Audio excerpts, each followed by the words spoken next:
Okay, here's how you do the digital map part of today's lesson. Go to Google Classroom, click on the link that says Kleki Link in Middle East Map. And there's two things. There's a PNG file, that's the image. There's the paint tool. You got to do the image first, so we'll click that.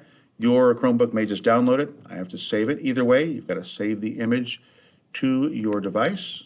And once it is saved, then we're good. Then I'm going to open the paint tool. And it's blank here, but I need to get the image. That's what we're going to do, is put the image on here so that we can then paint and draw on it. So we do that by going over to File. I'll click File. I'm going to click Import. And then yours should take you to basically wherever that picture is. And if you don't have a lot of stuff, you might see it, but I'll type in ME. I've already downloaded it a few times, but there we go. And then I have this right here. I need to choose, do I want it as a layer or as an image? I'm going to choose it as a layer. That way I can just type on it.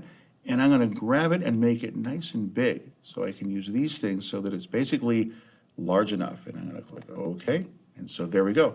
Now I can use all of the tools that Kleki has available. I've got the brush tool, I've got the paint tool, I've got the text tool, and with all of these, if I click, for example, brush, then I can change my color, I can change my size.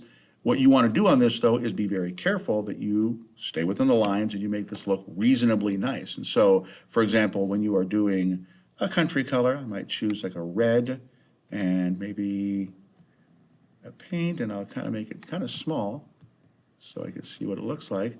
And what I want to avoid is just, coloring like this. We're not going to do that. We're going to color as close to within the lines as possible so we get everything to look really nice.